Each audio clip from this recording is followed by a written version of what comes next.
Hello. It's been a while, but seeing Paperbird's video put out today inspired me to make one, so I guess I will. And also, one of my friends been nagging me, so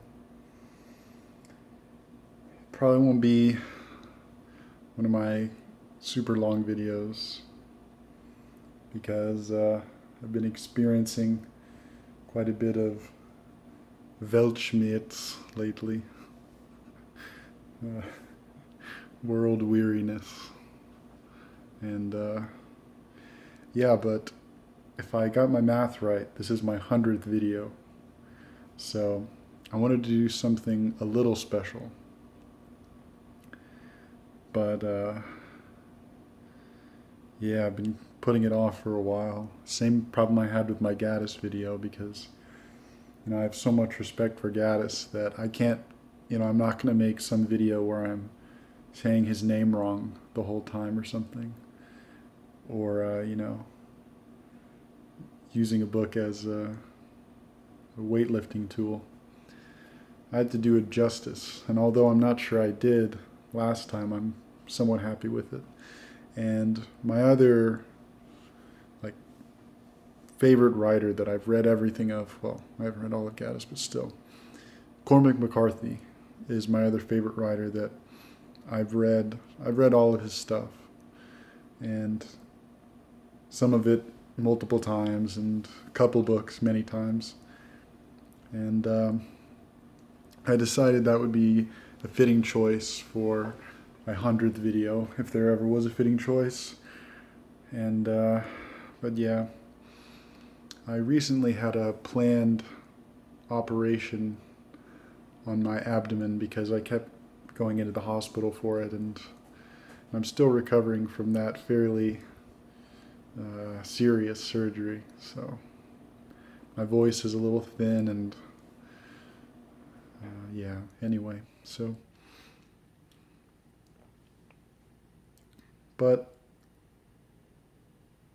I don't know, with everything that's been happening, I've been really enjoying reading, and like lately I've been listening to Beethoven string quartets, like the number 12, the first movement, and 16th string quartet, the third movement. The slow movements are really, really nice.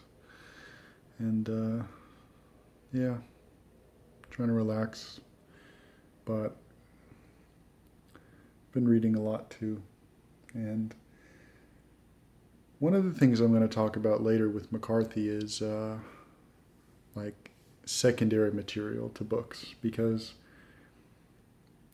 for a while, like for ever since I started reading, basically to about this year actually, I've pretty much held complete disdain for secondary material literature, like reader's guides, or let alone like academic journals and stuff, or annotations to books, especially to like classics, like, I don't know, if you get an annotated Moby Dick, or, annotated this or that, like, it's of course unnecessary, and it just crowds out the actual value.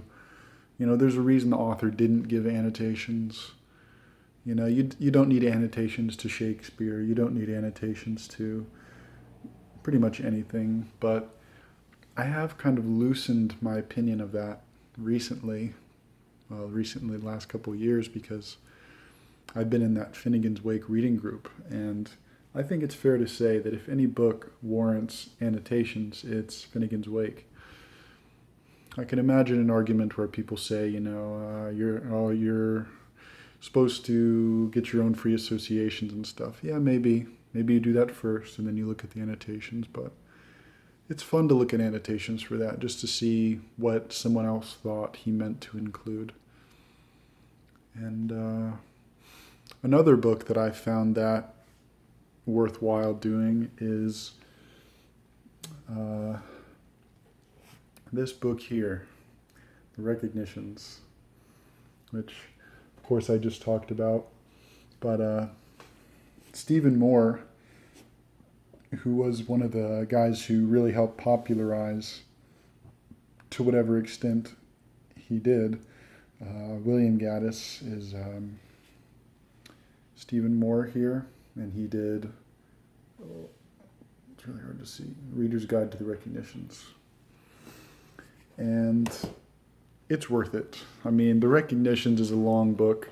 Even if you're really enjoying it and you're really paying attention and you have a good memory and things, it is not easy to keep track of everything. 956 pages, many characters, scene changes, and Gaddis isn't very forthcoming. So I would say that if you can find it for a reasonable price, a Reader's Guide to the Recognitions is definitely worth it. I would say the annotations to Finnegan's Wake is definitely worth it. And then getting to where I'm getting to is Cormac McCarthy. So I first read Cormac McCarthy in my junior year of high school because I had watched the movie for The Road when it came out, which I guess I must have been 12, 13, I don't know, around there probably. And then I wasn't really reading around that time. I was playing video games and doing nothing. And then when I started reading, I had rewatched The Road, and I was like, oh, wait a minute, it's based on a book. So this was around maybe 2011 maybe? Yeah, maybe the second half of 2011, I believe, when I started reading Cormac McCarthy, and I started with The Road. And, you could reasonably say it's his easiest book to read. I would say it's up there. You could probably say, The Road, Child of God, No Country for Old Men, All the Pretty Horses. I'd say those are probably your contenders for the easiest books to read, or maybe most forgiving to start with. And yeah, I loved it. I loved it the whole way through. And yeah, anyone who doesn't like The Road might as well give up reading anything worthwhile, because it has everything you need. The language obviously is excellent. If you don't think it's excellent, you never have a chance writing. You might as well give up. Now, if you can't appreciate the language, you can at least appreciate the character development, the just like so extremely touching interactions between the father and the son. That alone is worth the read. I guess if you have children or if you have an imagination, that alone will teach you a lot. And you also have the vision he gives of an apocalypse. I think it's very valuable to imagine what the world would be like if everything was gone. Because I think it does help you appreciate what you have, especially if you live in a pretty cushy country. Well, anyway, so The Road was the one I started with, and I pretty much read it as quick as I could at that time, a week maybe, less than a week. And I loved it. And at this point, I had been going to the city library. My parents would drop me off there, and I would just, spend a few hours there, and they'd pick me up.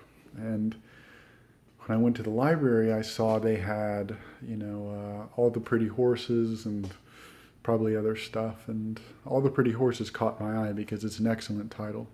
Anyone who sees that, you have to be interested in the title. And so I checked that out, and I read it in probably 3 days, 4 days. I was reading it nonstop. That was the only thing I was doing, and needless to say, I loved it. And that one is interesting.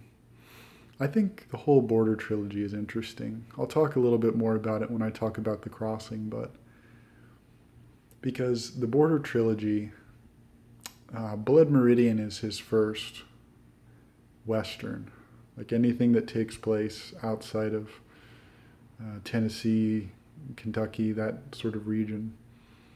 And that was 1985 when it was published, because McCarthy actually did move out to El Paso in the late 70s, partially for research on his Western, which turned out to be Blood Meridian. But then, after Blood Meridian, which you could reasonably say is his most difficult book, or the one that's least forgiving,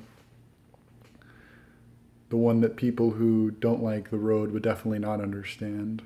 I think a lot of people misunderstand The Road. Blood Meridian. Well, a lot of people misunderstand The Road, but I meant to say Blood Meridian. Anyone who brings up Gnosticism with Blood Meridian most likely misunderstood it. Maybe there's someone here or there that I've never heard speak, but, when Harold Bloom, brings up all these things, it's completely unnecessary. Not even unnecessary, it's out of place. It's out of place. If McCarthy wanted it to be Gnostic, it would be Gnostic. Obviously. But I can't imagine what the annotations say about Gnosticism and stuff. But, so you have Blood Meridian, which is not very forgiving, unless you have a good ear and you pay attention and stuff. And then after that, you have a 7-year gap where McCarthy's writing something else, and that's when All the Pretty Horses comes out. And it is an extremely forgiving book. Even people who don't really read very much can really get a lot of enjoyment out of it. And I think that's very good. I think that's very good. I don't think there's anything wrong with that, obviously. And I think it is a valuable thing for a book to have what you could say is a wide audience. It can be appreciated by people who are really particular, and can be appreciated by people who really just kind of read one book every couple of years or one book a year or something, which The Road is one of those that can, and All the Pretty Horses and things. And that's actually one thought I had, kind of relating to this topic of difficulty, is when I was younger, maybe 3 or 4 years ago, I would look at something like Finnegan's Wake, and I would say, well, of course this book was not written for young people. And it obviously isn't. Joyce himself was fairly old when he was writing it, in his mid to late 40s mostly. Very knowledgeable guy, less than 100 years ago. So if he's going at max capacity, he's still going to be outrunning every young person alive today. Therefore, the book was not written for young people. And I think that is somewhat of a disservice for a book, because if young people cannot get something out of a book, then it won't influence them, and they'll have to wait till they're old for it to be an influence. And I do think that's a disservice to a book. Maybe a very slight disservice, but I think it's unfortunate. But of course you have to make choices. But then you have something like The Road, or really any of McCarthy's books. They can all be appreciated by young people. And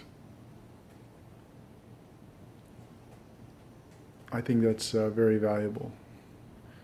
I'm not sure an author should think about this whenever they're writing, but it is something to consider. And All the Pretty Horses, I gave it to my mama, and she stayed up late into the night reading it. She finished it in 3 days too. And so we talked about that, and that was really fun. And then after I read All the Pretty Horses, I kind of just dove in and decided I was going to read everything he had written. So I did. I just kind of read everything. I think Suttree was my next book. And I read it that year too, when I was my junior year. I read it in the second half of the year, so that would have been 2012, I believe. Yeah, that's right. And I would say I didn't understand it the first time I read it. I read it pretty quickly. I wasn't afraid to skip passages that I wasn't getting. I did read the whole thing, and I did enjoy a lot of it. It's a very funny book. It's very funny. It's extremely funny, actually, but it's also extremely sad. And the main character is a younger guy, probably early 30s, who comes from a wealthy family and has left his wealthy family and went to live in the slums of Knoxville. And the focus of the book is all the interesting characters he encounters and all of the funny things that happen to people in the slums of Knoxville, which McCarthy did actually live in Knoxville. So, and you can actually, there's a website that tracks the actual places McCarthy mentions in Suttree, and you can do the whole deep dive thing, and I think that's very interesting. But I didn't really understand it the first time, and only it was like over a year that I didn't read it again. I think I graduated high school, and then I read Suttree again, and I mean, it became my favorite book. For a while, Italian Journey by Goethe was my favorite book, and it's still one of my favorites. I love it. But once I read Suttree the second time, it like just blew my mind, really. And I think that's something very valuable. I read it the first time, and I couldn't stop thinking about it, but I knew I didn't understand it really. So I kept thinking about it. I was like, well, why does it keep sticking in my mind, So then I finally just screw it, I'm just going to read it again. And I really think there's something to that, of finding a book where you're right on the edge of being able to understand it. You're maybe 6 months away, a year away of whatever it is, like whatever weird calculus that allows you to understand a certain book at a certain time, which can, wax and wane whenever, let's say you can understand a book now and then in 2 years, but if you read it in a year, it's going to be unremarkable to you. I think that's possible. And for whatever reason, when I read Suttree the first time, it was just on the edge of it making sense. And then when I finally did read it again, it was so excellent. I mean, the writing is unbelievable. If you like writing styles at all, you should put Suttree at the top of your list if you haven't read it already. And I would say that Suttree is a good starting point for McCarthy. I mean, if you're a reader, like if you read regularly, I don't see why you shouldn't start with someone's most impressive or difficult works. Like when people ask me, well, what McCarthy should I read first? I say, why not start with Suttree or Blood Meridian? They're his best books.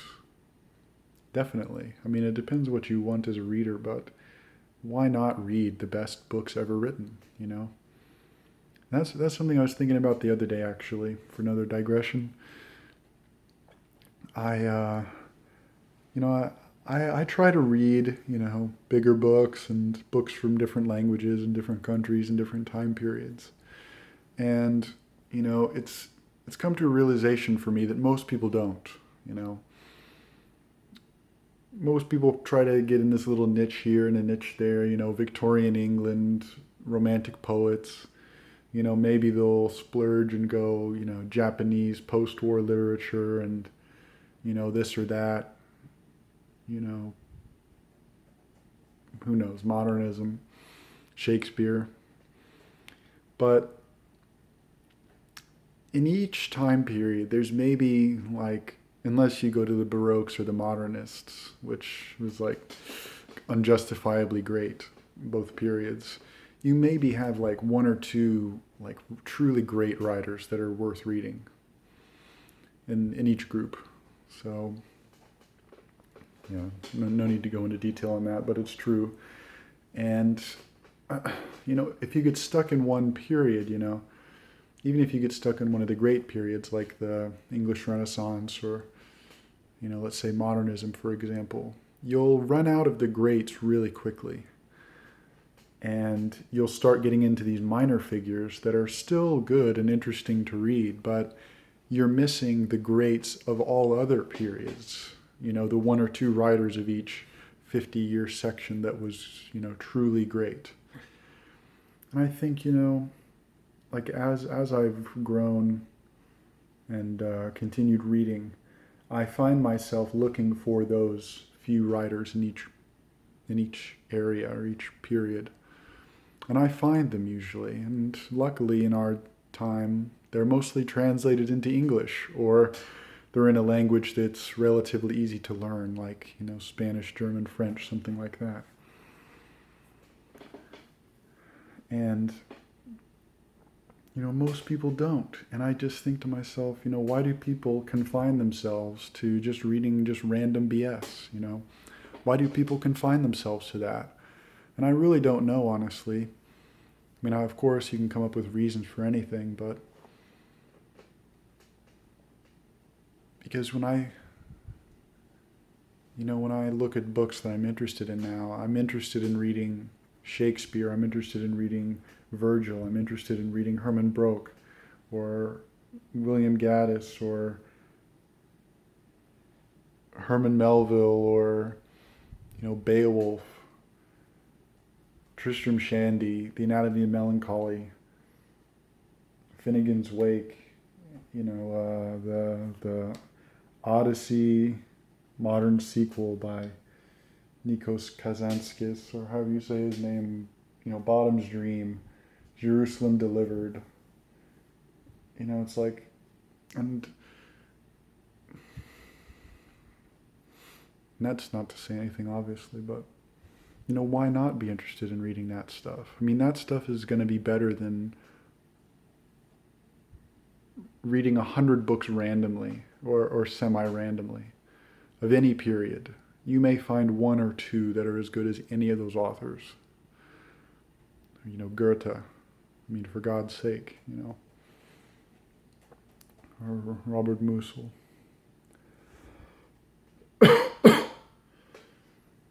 Or the Iliad and the Odyssey in the Chapman translation. I mean, you don't come across that ever. And people willingly ignore it, I think. And I just don't know why, You have such a short time on Earth. And you just waste it reading bullshit, But anyway, so yeah, when I really started getting into reading all of McCarthy's stuff, I just dove in. I pretty quickly read all of the Border Trilogy, which I have in the Everyman's Library. This nice hardcover that has all the 3 books in it at once. And so I really love those. I mean, The Crossing is, I would say, the 3rd book I would put in McCarthy's absolute best books.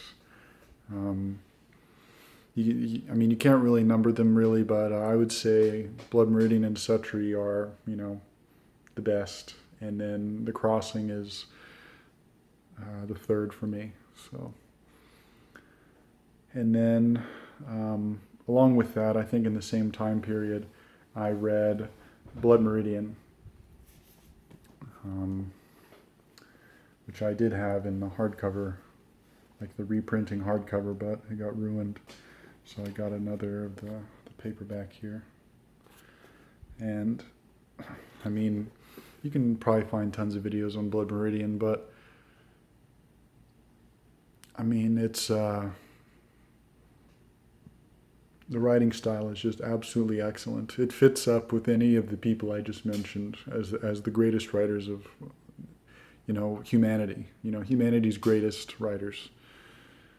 You could fit Blood Meridian up there and it wouldn't surprise anyone. And, I mean, people call it an anti-Western and all this horrible jargon, but just reading it alone, just reading it for the book that it is, it's an adventure novel about, following the growth of one character in particular, the kid. And, the characters he meets, of course, the judge. I mean, the judge is just absolutely unbelievable. And the fact that all of this was based on an actual historical document, which was Samuel Chamberlain's My Confession, which came out, I think it was first published in the mid-50s, which is when McCarthy would have seen it first, I think in Life magazine. And then I don't think the full thing was published until much later,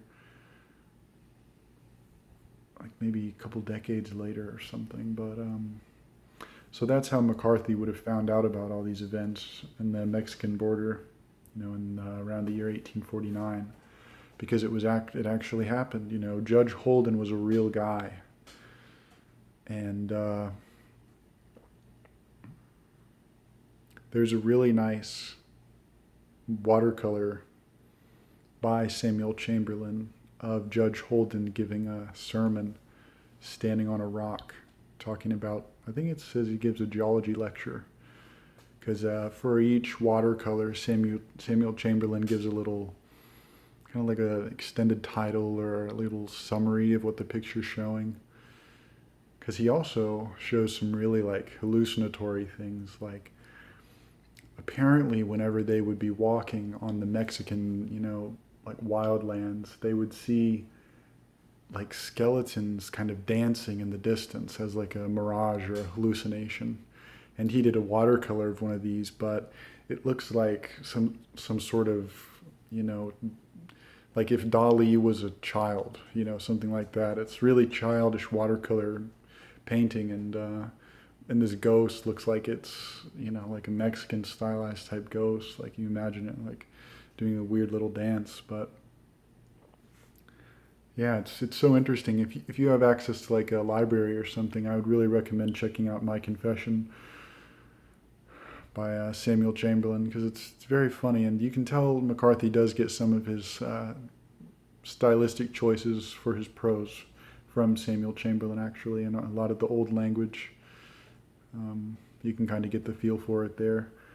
But yeah, I read it the first time without any of this, apparatus, and I loved it. I mean, it's an excellent story.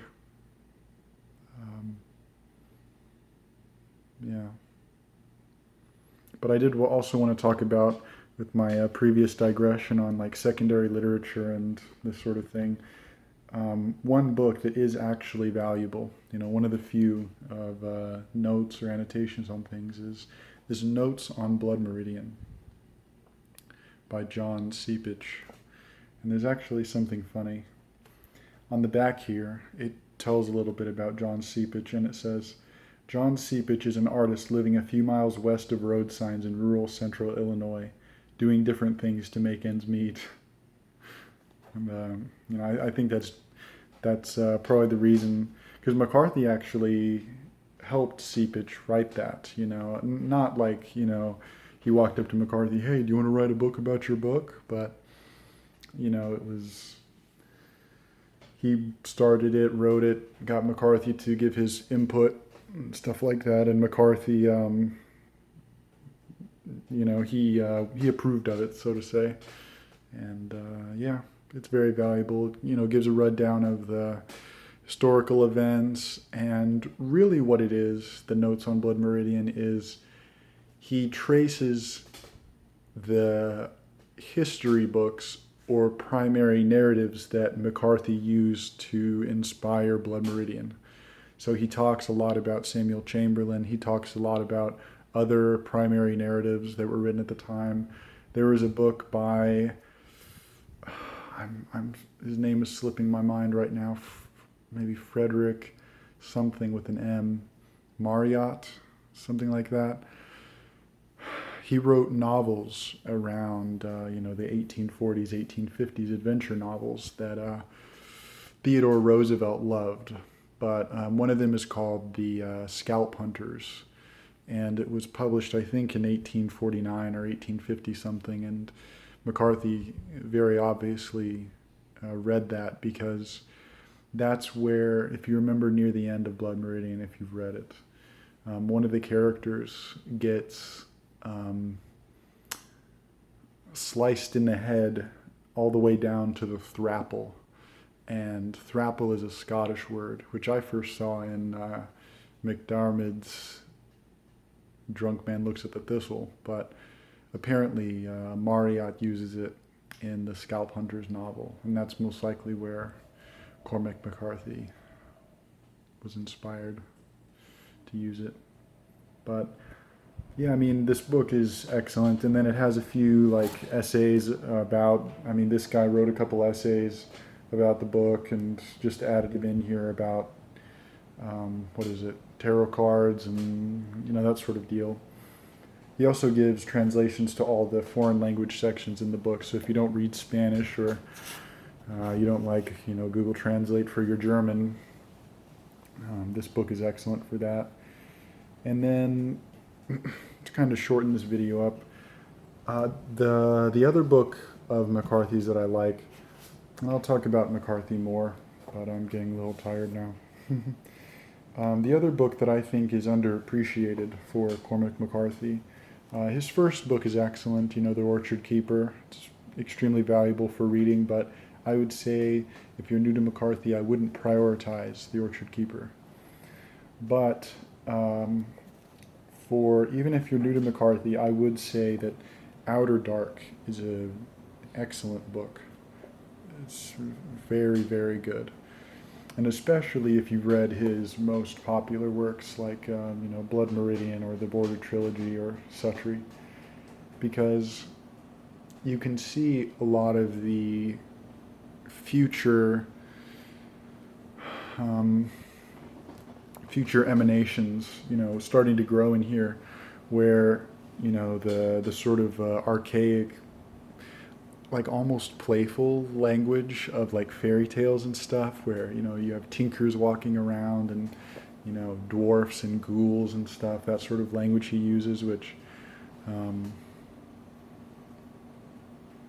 lately I've been really getting into like Old English literature and listening to Wagner's operas and stuff for the old German stories, and I think that stuff with fairy tales is very interesting. And like The Golden Bow by Fraser.